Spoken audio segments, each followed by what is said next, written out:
IOC leaders on the dais, IOC members, Silicon Valley, friends, ladies and gentlemen, good evening. It is indeed a special privilege and honor for me to be here to welcome Mr. Rahul Gandhi to the US.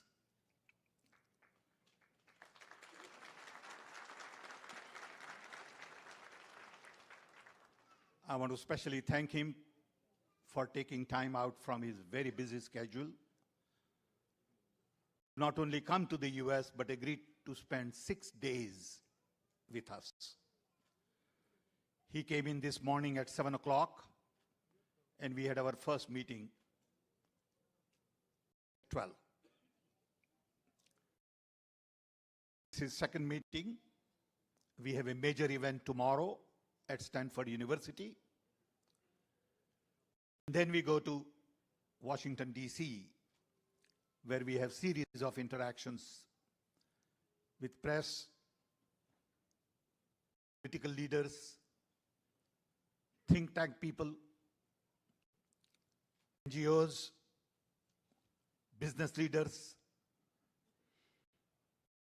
And then we go to New York, where we have a lunch with a group of intellectuals. We have another lunch with a group of artisans, creative people, cultural people. And then we have a mega event that Mohinderji talked about. So I'm delighted that we are all here together. Indian Overseas Congress is in 32 countries. Beside Middle East, US and Canada happens to be a priority. In Middle East, we have a very large number of people from India. Mr. Rahul Gandhi and I went to Middle East a few years ago. We had his program at a cricket stadium, and you'll be surprised to learn that 40,000 people came to listen to him.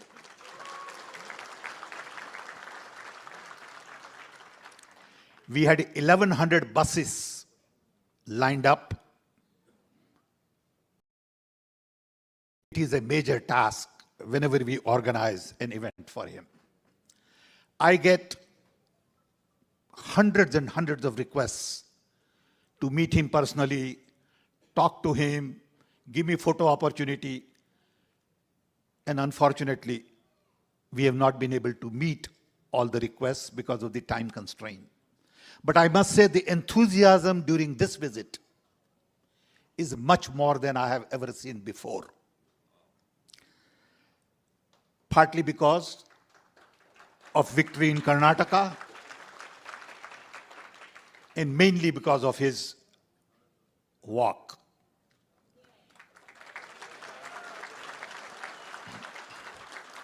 He walked for 4,000 kilometers, 150 days, 13 states, and met thousands and thousands of people. The images that I have seen where 50,000 people walk with him is absolutely mind-boggling. I believe this has been a turning point in many ways, not only for our party, for Mr. Rahul Gandhi, and for India.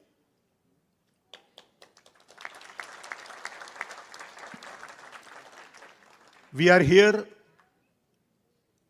and we are visiting other foreign countries because we sincerely believe that Indian democracy is larger global public good. We have 1.4 billion people, and our democracy has to be vibrant, alive. People like me worry about the fact that our institutions are captured. Our civil society is not allowed to function, more as watchdog, and we have lost rational, logical conversation. You see on Indian television what goes on, and you wonder what will happen to the next generation of Indians when they come into the workforce. How would they think about the future of India? I worry a lot about what is going on in India. And I'm sure many of you feel the same way. And we want to have this broader conversation with large number of people abroad.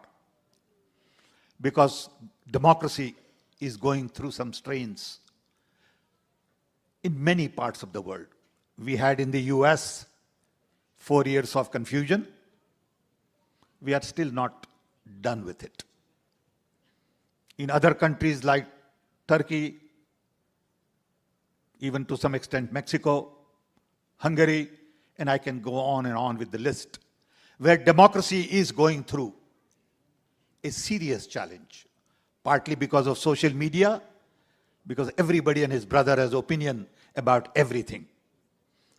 And everybody is giving you advice on what to do, how to do.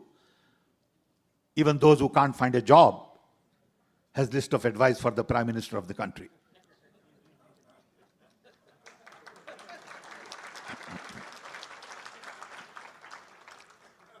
And I must give you this little example. Allow me to take a minute. You know, in Rajiv Gandhi era, I had gone to Madhya Pradesh, and Jairam Ramesh was with me, and we were at the airport. And some young man was staring at me. I saw him in a crowd. Same young man came to Chief Minister's house outside. Same young man came to Governor's house. And while we were leaving Bhopal, he was at the airport. So I told Jairam, I said, Jairam, get that guy. I want to talk to him. So I called him. He came to me and I said, you have been staring at me everywhere. What's the problem? So he said, sir, I'm so happy that you spotted me. He said, I have this letter in which I have listed everything that Rajiv Gandhi should do. I said, that's interesting. He said, what is it? He said, I have outlined a complete plan for the nation. And if Rajiv Gandhi would just follow this, he will be Prime Minister for 15 years. So I said, that's very interesting. What do you do? He said, I'm looking for a job. Only in India you find people, and he had the guts. And he sincerely believed that he knows how to solve Prime Minister's problem, but he can't get a job. Today in India, job is a major situation, major crisis. We are not creating the kind of jobs we need to create. Tomorrow we have a plan to visit a group of experts through Sean to discuss AI. On one hand, new technology is going to eliminate jobs. On the other hand, we need many more jobs. So our challenges are very special. And we need young mind like Rahul to lead the country. We need someone with open mind.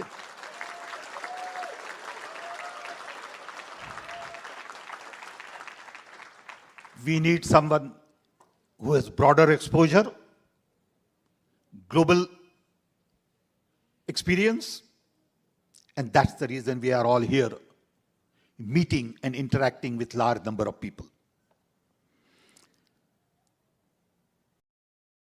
I want to thank all of you for taking time from your busy schedule to come and meet with us.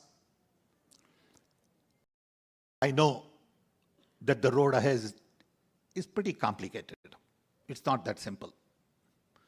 Because in people's mind in India, something has just come in which is hard to get rid of.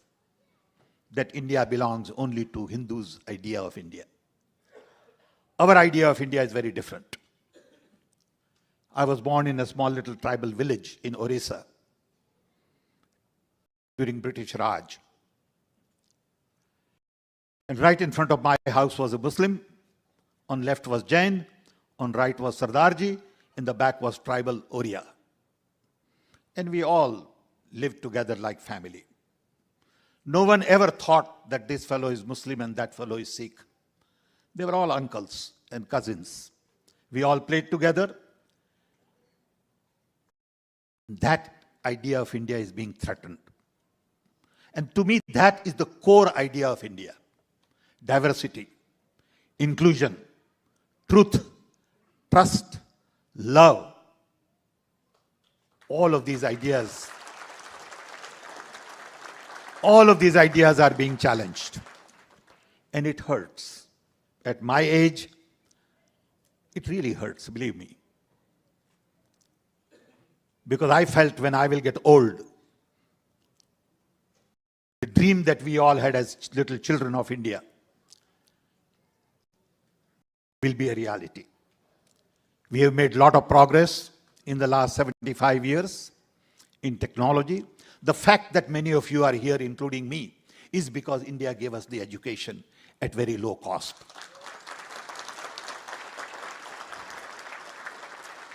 The credit goes to our founding father, Pandit Nehru and others, who had the vision to build IITs, IIMs, laboratories, space programs, atomic energy, and Rajiv Gandhi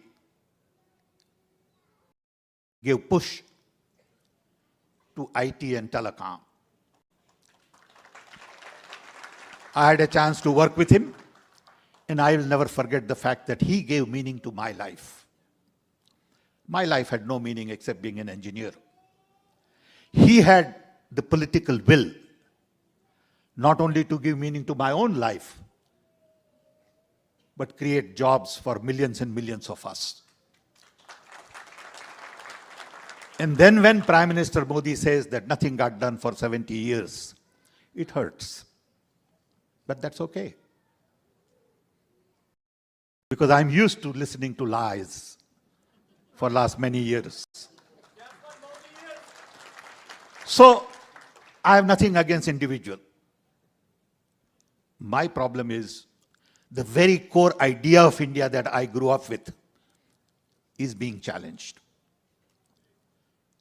With this, I want to invite great son of India. I want to invite a young leader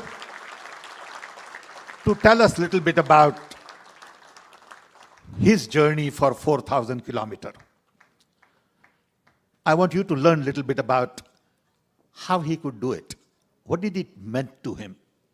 And then tell us a little bit about what keeps him going. What keeps him awake at night? And what is his view of the world and India going forward? Thank you. Thank you.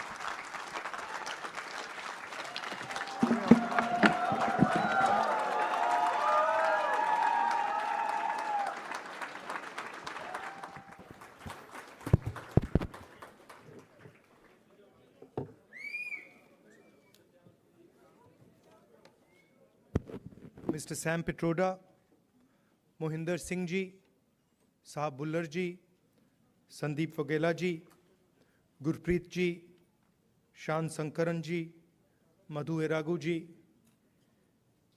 brothers and sisters, friends, and I don't see the children who sang, but where are they?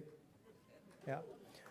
I'd like to welcome all of you and thank all of you for coming here.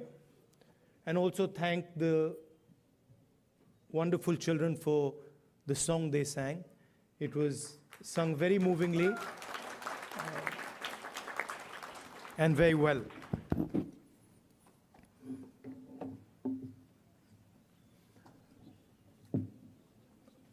Some months ago, we started a walk from Kanyakumari to Kashmir.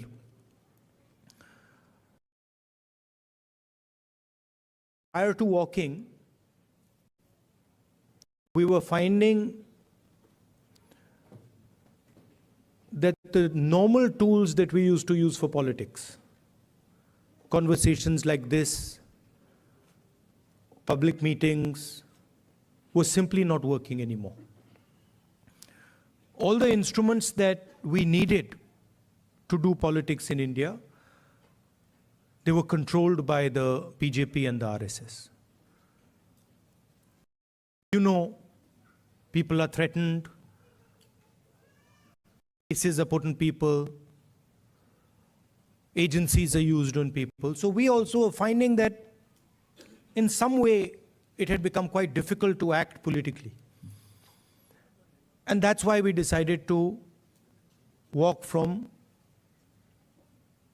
the southernmost tip of India to Srinagar. And when we started, I thought, okay, देखेंगे क्या होता है.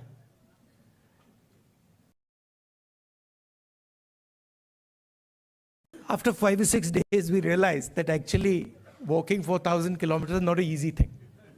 You know, and I had an old knee injury that started to act up. So I said, now I'm in real trouble because there's no choice. One has to walk, and I'm having quite a lot of pain. And then quite a surprising thing happened. I started noticing that after walking 25 kilometers is more than half a marathon. So after walking 2-3 weeks, every day 25 kilometers, I suddenly realized one afternoon that it's strange, but I'm not feeling tired at all. I get up in the morning, 6 o'clock we used to start, and we used to end walking at about 7:38 in the evening, and I was like, this is very strange. I'm not feeling tired at all. What is this? And then I started asking people around that, भाई, ये हो क्या रहा है? आपको थकान हो रही है? Everybody is saying to me, थकान तो नहीं हो रही. It's very strange. We're not feeling tired. So I started to think about it, and I realized that actually what was going on was that it was not us that was walking. It was India that was walking with us. Right? And the large mass of people who were coming, all religions, all communities, everybody, kids, they were creating an atmosphere of love and affection where nobody was feeling tired. Almost as if everybody was walking together. सब जुड़ के चल रहे थे और उसमें किसी को थकान नहीं हो रही थी, एक दूसरे की मदद हो रही थी. And that's where we came up with the idea. नफरत के बाजार में मोहब्बत की दुकान खोली.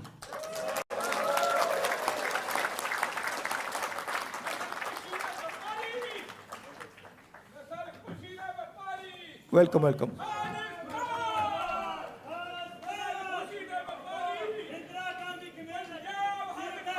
नफरत के बाजार में मोहब्बत की दुकान.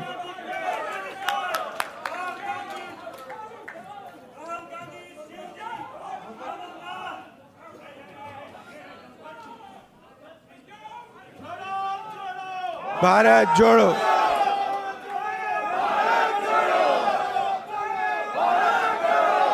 See, the interesting thing about us, about the Congress party, is we have affection towards everybody. If someone wants to come and say something, regardless of what they're saying, we're happy to listen to it. We're not going to get angry. We're not going to get aggressive. We'll nicely listen to it. In fact, we'll be affectionate to them. We'll be loving to them, because that's our nature.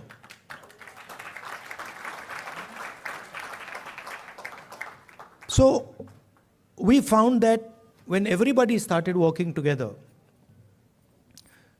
completely different type of energy started coming. And I noticed that the government tried everything. मतलब जो भी उनमें ताकत थी उन्होंने यात्रा को रोकने में लगा दी,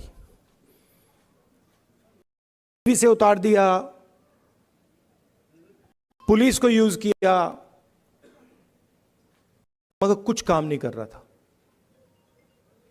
और जो यात्रा का इफेक्ट था वो बढ़ता जा रहा था.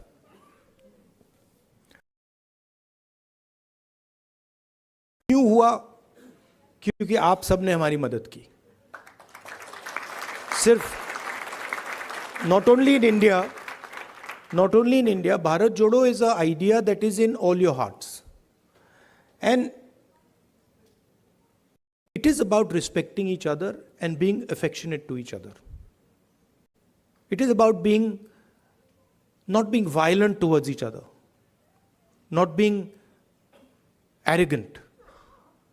I can see my Sikh brothers here. Your Guru Nanak ji, his entire life was about this only.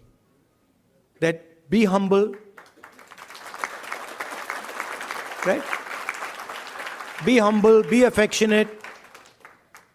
And we walked nothing compared to Guru Nanak ji. I read somewhere that Guru Nanak ji had gone all the way to Mecca, Saudi Arabia. He had gone to Thailand. He had gone to Sri Lanka. So these giants were doing Bharat Jodo much before we were born. Right? And I can say the same. I can say the same for my friends from Karnataka, Basavana ji, my friends from Kerala, Narayana Guru ji. Yeah, so every state in India has had these giants. Adi Shankaracharya, everywhere. I mean, and every single one of them said, listen to each other, be respectful, not just of your own religion, not just of your own language, not just of your own culture. Be respectful for all cultures, all religions, all languages, because they are in fact the same.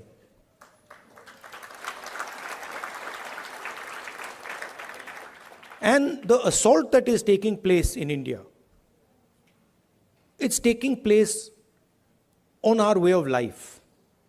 Sam Pitroda ji said that he grew up with all people living happily. Different languages, different religions. And that is what is being attacked.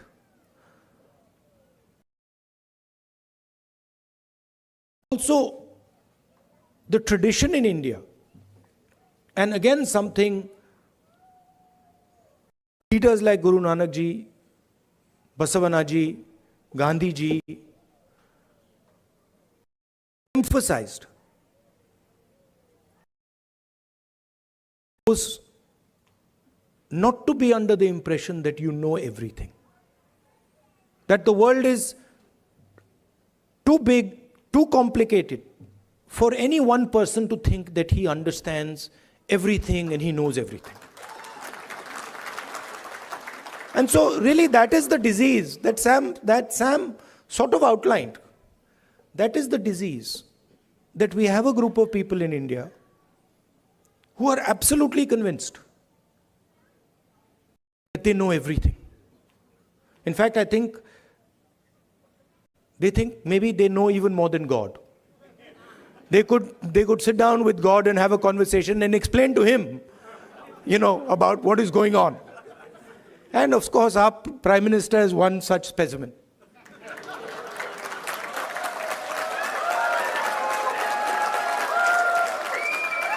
I think if you sat Modi ji down next to God, Modi ji would start explaining to God how the universe works.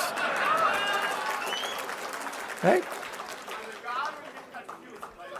Yes, and God would get confused that what have I created?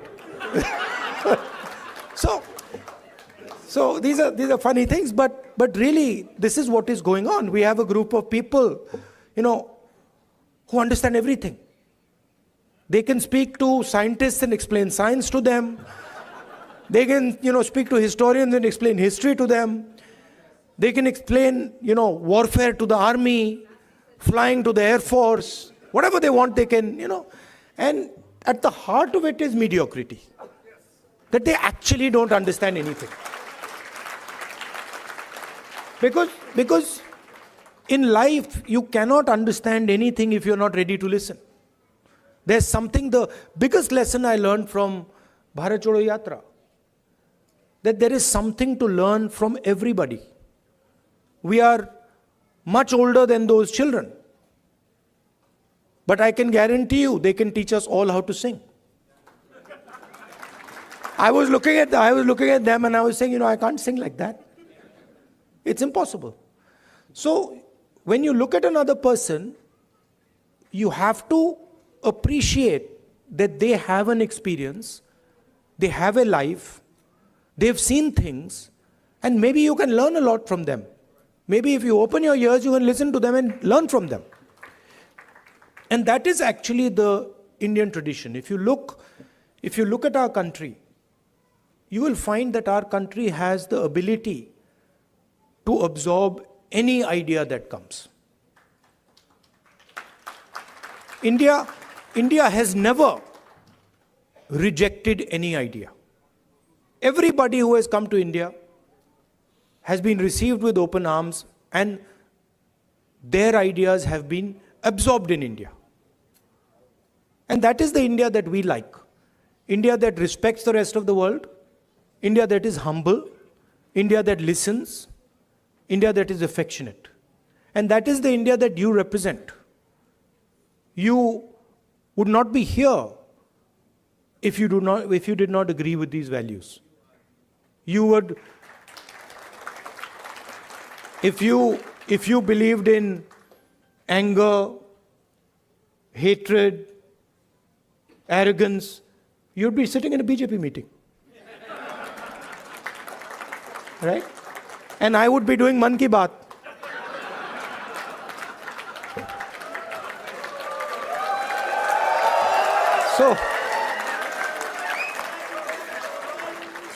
So thank you very much for holding up the Indian flag in America, showing the American people what it means to be Indian, respecting them, respecting their culture, learning from them, and also allowing them to learn from you. You make us all proud. When we think of our country, you're all our ambassadors. When America says Indian people are extremely intelligent, Indian people are masters of IT, Indian people are respectful, all these ideas that have come, they've come because of you and because of your actions and your behaviors. So I thank you very much for that.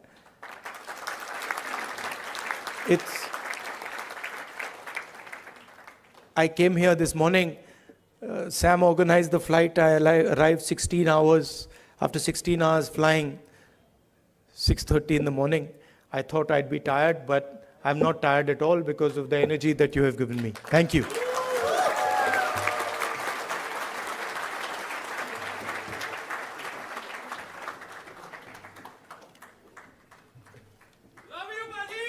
Love you, love you. Now they've asked me to answer your questions. Yes. See that few questions. That also would not happen in a BJP meeting. Yes. No questions there. Okay. Only answers. Thank you. Yeah. Thanks, everyone. Could you please sit down? Thank you. Thank you. So we have many organizations which support. 4 or 5 questions. Yes, sir.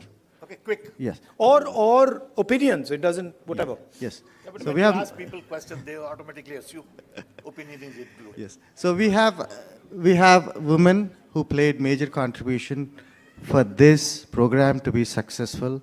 We have women empowerment organization which helped us to make this event successful. So they have a question specific to women, and I would request Ms. Jhansi Reddy garu to ask that question. Mic. Just give me the other mic.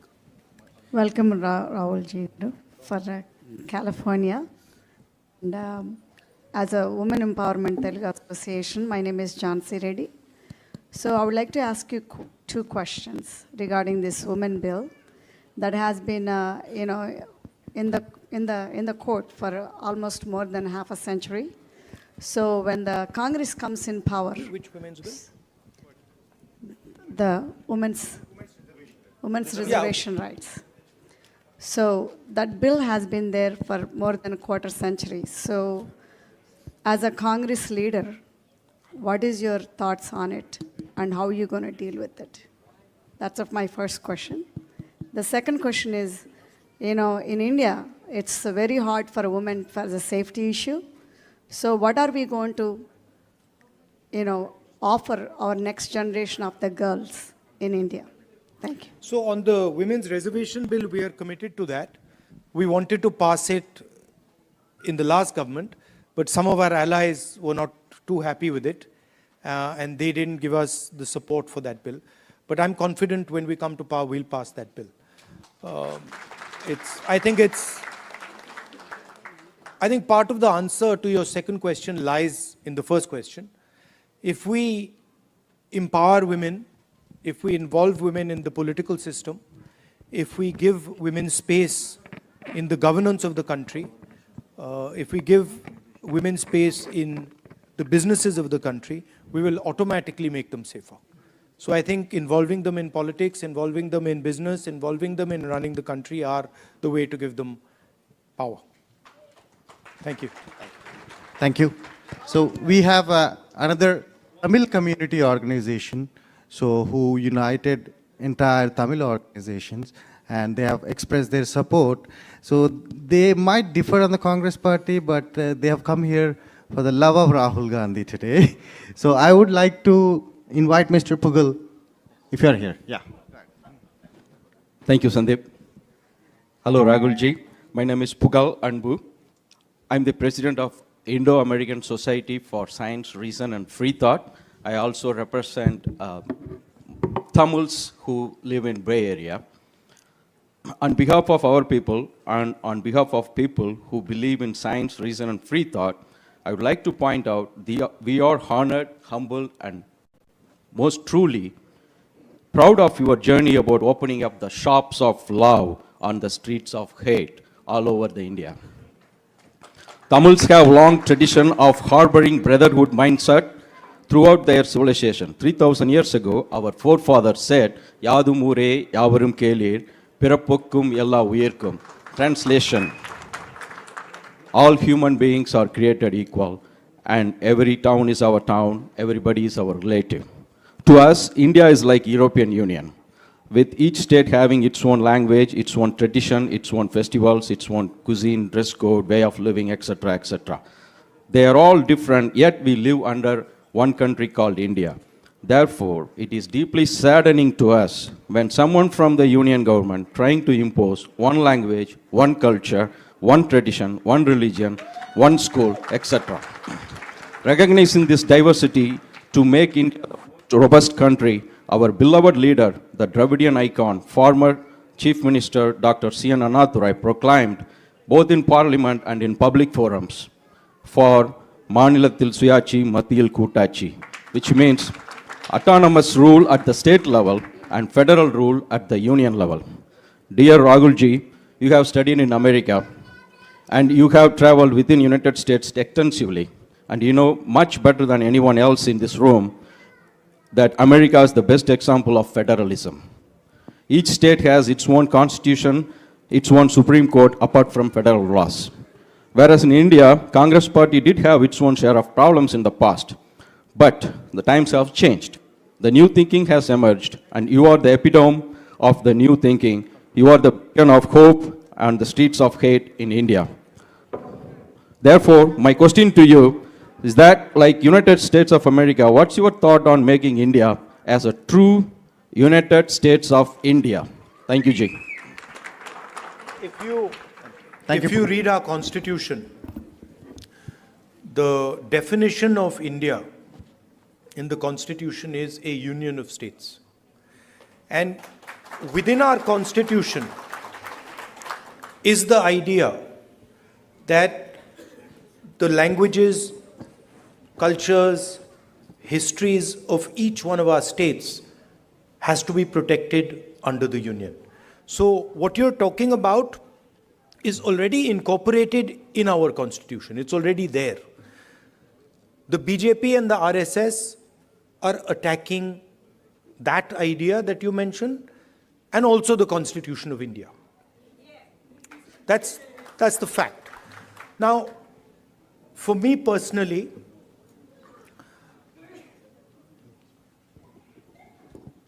I understand that the Tamil language is more than a language to Tamil people. Right? It is not just a language. It is their history, it is their culture, it is their way of life. And I will never ever allow Tamil language to be threatened. Right? Because for me, threatening the Tamil language is to threaten the idea of India. Just like threatening Bengali or threatening Kannada or threatening Hindi or threatening Punjabi are all attacks on India. Right? So, our strength, unlike many other countries, our strength comes from our diversity. Our strength comes from accepting that we are all different, but we can work together. And that is an idea that I'm sure you and the Congress party are protecting. Thank you. Thank you. Thank you, everyone. Please put your questions brief, respecting everyone's time. I know you have opinions, but please put your questions brief. Next question is Mr. Karthik from Ambedkar King Study Circle. Can we allow people to... Yeah, hold on. Yes. These are, please appreciate these organizations have put together this amazing event. There are Telugu, Tamil, Kerala, Kannada, all are together to make this event successful. Respect those organizations. Thank you. We'll do. We've got 5 questions, don't worry. There's more than enough. We can add a few also if you want.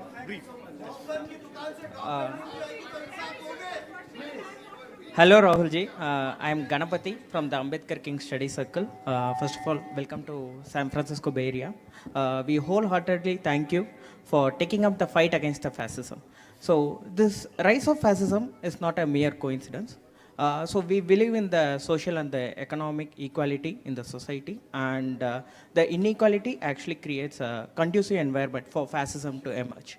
So my question is what is the plan of the Indian National Congress to uproot the economic and the social inequality which creates this condition for fascism in the Indian subcontinent and also at the global level? One of the things that we are suggesting is when we were in government, we had carried out a caste census. And the idea behind the caste census was to take an X-ray of Indian society, right? To find out what are the exact demographics of our country, right? What are the different communities? What are the different castes? How many people in each community? How many people in each caste? Because without understanding our demographics and without understanding who is who, it is very difficult to distribute wealth, distribute power effectively.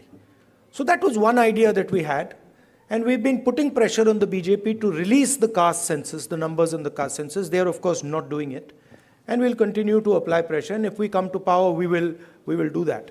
But we are committed as the Congress party to make India a fair place. And we understand deeply that India today in terms of its treatment of Dalits, tribals, poor people, minorities, is not a fair place. Right? And there's many, many things that can be done. There is the Nyay scheme that we had, which was aimed at providing a minimum income to all Indians. There are ideas like Manrega. I think an increase in public education, increase in public health care. I think these are all things that can be done to make India a much more equal and fair place. Thank you. Thank you. We have our next question from Silicon Valley Christian community, Mr. Jay.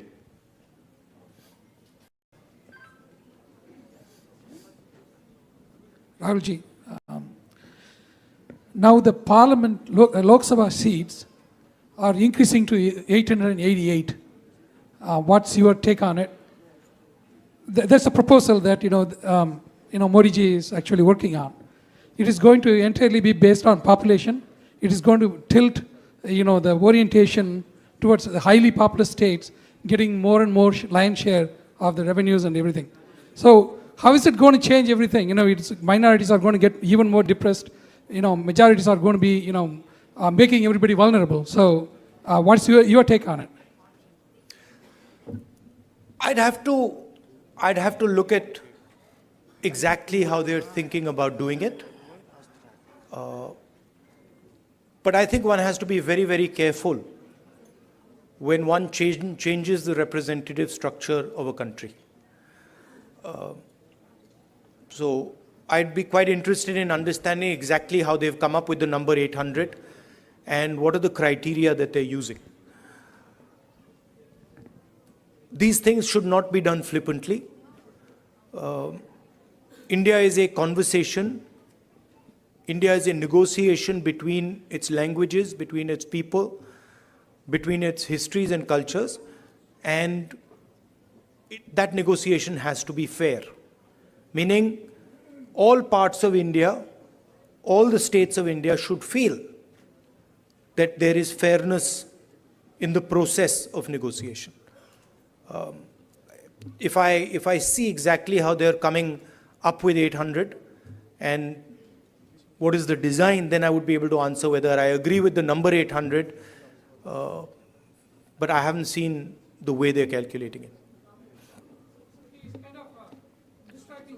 Thank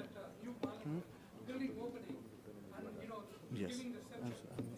Yeah.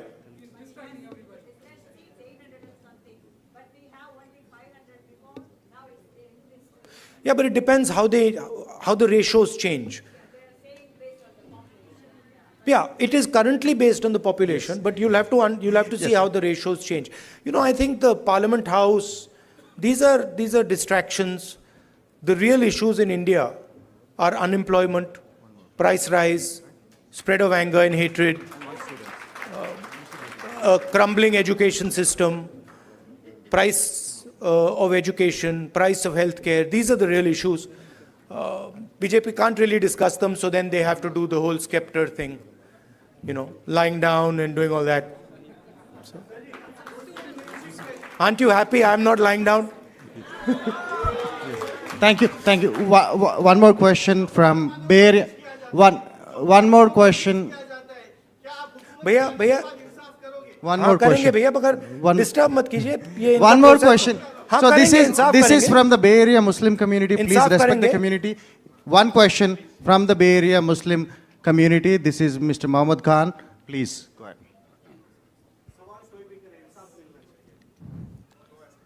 मिलेगा. Rahul ji, thank you so much for coming all the way here. आपने जो ये नफ़रत के बाज़ार में मोहब्बत की दुकान खोली है, उसका बहुत बहुत शुक्रिया. I think this is something which we were starving for as Muslims from the Bay Area. We all want to thank you for your time and for your efforts in coming all the way here. As you know that, Muslims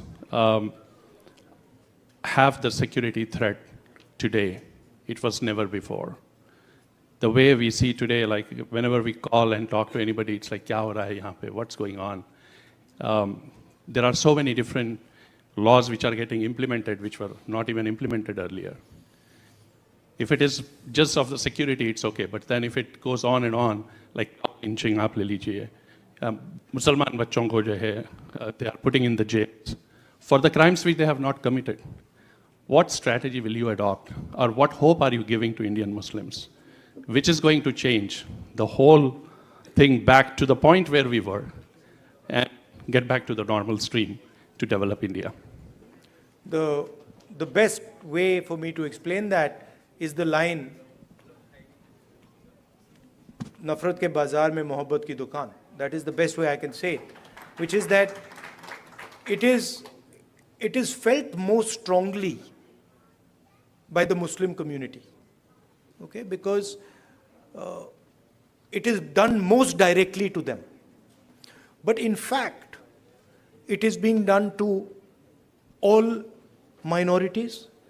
I can guarantee you that the same way you are feeling attacked, I can guarantee you my Sikh brothers are feeling the same thing. I can guarantee you my Christian brothers are feeling the same, sisters are feeling the same thing, right? I can guarantee you the Dalit community is feeling the same thing, tribal community is feeling the same thing, right? In fact, anybody who is poor in India today, right, when he looks at the extreme wealth that a limited number of people have, in some way he feels the same thing that you feel. That what is going on? How is it that these 5 people have lakhs of crores and I have nothing to eat, right? So you feel it most because it is directed at you most aggressively. But it is a phenomena that is taking place against everybody in India, right? And you cannot cut hatred with hatred. It's impossible, right? You know that. You can only cut hatred with love and affection. And I was surprised at how easy it was to erase hatred in India. I was shocked. I didn't imagine that भाई इधर से उधर चलने से इतना असर पड़ेगा. I didn't imagine it. Right? Indian people, as you yourself have said, they don't believe in this stuff. They don't believe in hating each other. They don't believe in killing each other. This is a small group of people who have got control of the system, who've got control of the media, and who are fully supported by, big money. Right? But this is not the large mass of Indian people. I can guarantee you, I walked from Kanyakumari to Kashmir. I can guarantee you there are more people who believe in love and affection than hatred. Millions and millions more. So don't be pessimistic. Also, I'd like to point out another thing. This happens periodically in India. What is happening, for example, to the Muslim community in India today happened to the Dalit community in the 80s. If you went to UP in the 80s, the Dalit community, what is happening with the Muslims was happening with the Dalits there. So periodically this type of stuff happens and we have to challenge it, we have to fight it, and we have to fight it with affection, not fight it with hatred. We will do that. Thank you, Rahulji. And one last question from the most important community of entire world, that is students. So we have one interesting student from UC Berkeley who wants to, literally begging me to ask one last question. She promised that she would conclude it. Wait. One more question. Welcome, Rahul sir, and thank you so much for your win in Karnataka. You've made a lot of people very, very happy. We've literally cried tears of joy, so thank you. So my question for you would be, we have a lot of students who helped out here today. We really feel passionately for your cause, and which is our cause now. But what would you say to us? We want to go back to India. We want to represent our country, but we see how the athletes, the youth, the wrestlers in recent times are being treated. It's very undignified. We feel very discouraged. So what would you say to us to kind of bring the sense of wanting to go back out there for our country? Yeah, please realize that there's a huge distortion. India is not what the media shows. The media likes to show, a particular narrative. It likes to promote a particular narrative. That is actually not what is going on in India, right? It was very clear to me in the Yatra. It's in the media's interest to project these things. It helps the BJP, right? So don't think that everything you see in the media is the truth. And as a young person, your country needs you, right? And your skills and your energy will be very useful to your country. So if you feel like going back, do go back and help out. Thank you. Thank you, Rahul ji. Thank you. And I picked up Rahul ji somewhere in the morning, 8 o'clock. It's 8 o'clock. So please, 1 minute. So let me conclude it, right? He's a normal human being like us.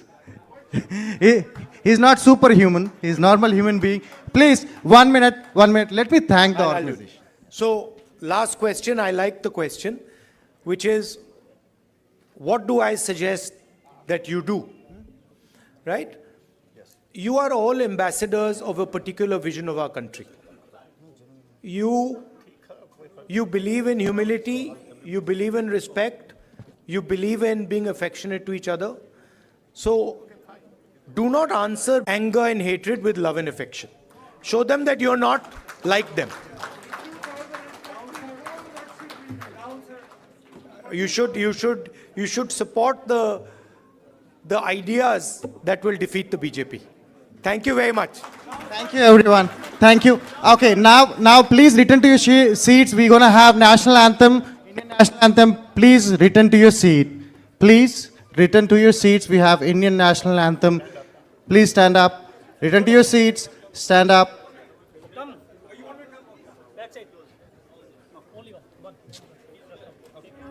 Can you please? Go ahead.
Thank you, everyone.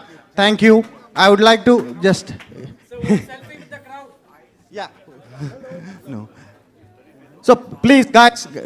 Security. Huh? Okay. Okay. Everyone. No. Can you?